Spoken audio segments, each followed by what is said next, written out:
Bom dia, meus queridos. Hoje daremos início ao capítulo 11, falando sobre Brasil Império ainda, só que agora do Segundo Reinado. No capítulo anterior, estudamos o período regencial, durante o qual os políticos regentes se alternaram no poder enquanto o herdeiro do trono brasileiro ainda não tinha idade para governar.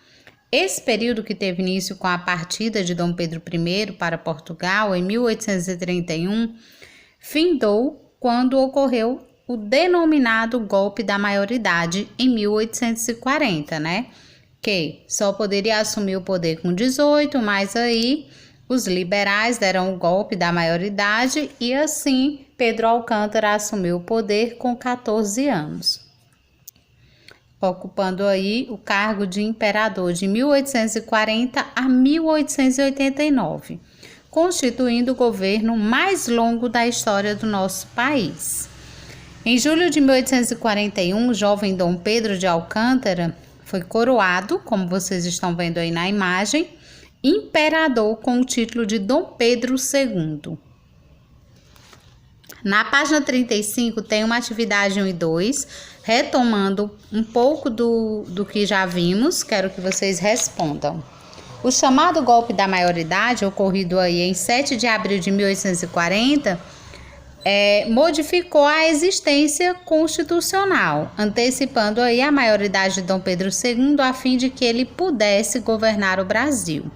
O reinado de Dom Pedro II fez parte do último período do Império Brasileiro, caracterizado pelo desenvolvimento econômico do café, pelo impulso industrial, pelo crescimento da urbanização em algumas regiões do Império e pelo processo que culminou na abolição do trabalho escravo. Também quero que vocês respondam a página 36 e 37. A 36 é uma interpretação de texto, dando continuidade na página 37. A política. Interesses políticos da elite social brasileira fizeram com que Pedro de Alcântara pudesse ter sua maioridade estabelecida e, com isso, adquirisse o direito de assumir o trono do Brasil. Ele foi coroado, então, imperador Dom Pedro II. Com a antecipação da maioridade de Pedro de Alcântara, as elites esperavam conter as rebeliões que estavam ocorrendo e o clima de instabilidade que predominava no Brasil. A política no Segundo Reinado ela foi marcada pelo antagonismo de dois partidos, liberal de um lado e conservadores de outro. Aí tem um esquema com as principais características dos dois partidos. Conservador, origem, partido regressista. Latifundiários do Norte e do Nordeste, comerciantes e funcionários do governo. Centralização do poder político. Liberal, origem, partido progressista. Latifundiários do Centro-Sul e do Sudeste e classe média urbana. Descentralização do poder político.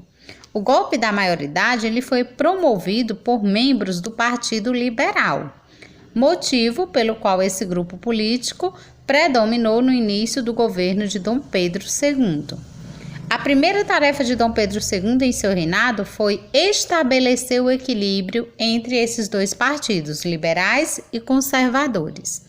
As disputas políticas desses dois grupos, que se alternavam aí no poder, dificultavam as decisões importantes para o crescimento econômico e o desenvolvimento social do país. Pouco depois de assumir o cargo, o imperador convocou eleições para compor a Câmara dos Deputados. Liberais e conservadores não se limitaram ao confronto nas urnas.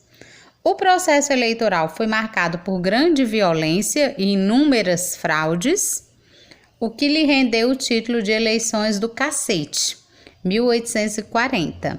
O resultado aí garantiu a vitória aos liberais. A polêmica envolvendo a eleição fraudulenta levou Dom Pedro II a utilizar o poder moderador para anular o resultado e nomear um novo ministério, composto exclusivamente de conservadores. O novo ministério aí, ele tomou medidas voltadas à centralização do poder político na figura do imperador, restaurando definitivamente o Conselho de Estado e aprovando a reforma do Código de Processo Criminal. Como a resposta ao poder concedido aí por Dom Pedro II ao Partido Conservador, os membros do Partido Liberal, liderados aí pelo ex-regente Feijó e por Teófilo Otoni, promoveram em 1842 várias revoltas nas províncias de São Paulo e Minas Gerais.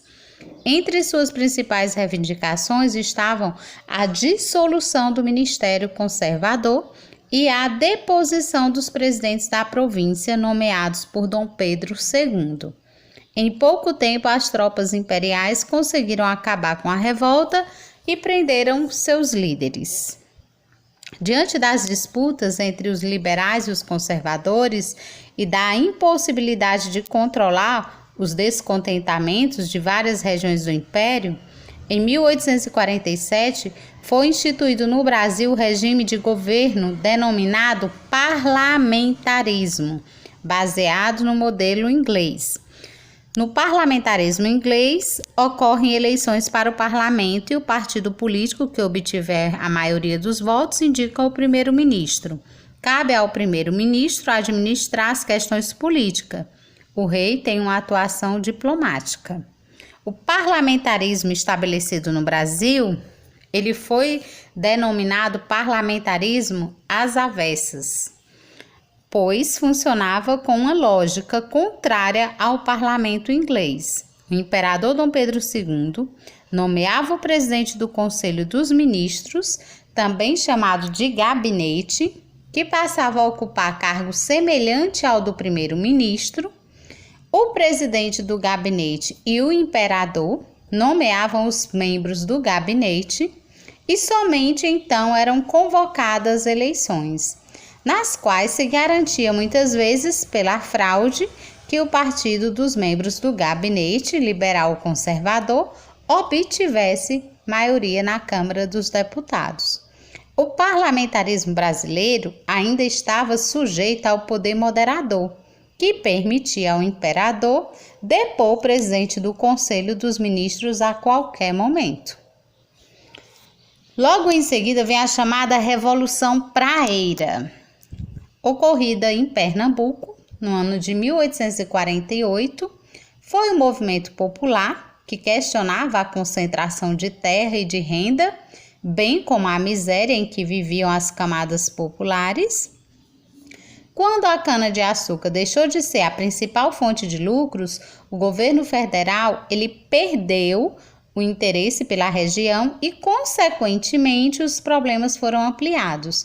Dessa forma, desde 1844, Pernambuco era palco de constantes manifestações sociais. Muitas dessas eram contra os comerciantes portugueses, que tinham vantagens na região. A Revolução Praeira deve seu nome ao jornal Diário Novo, localizado na Rua da Praia, em Recife.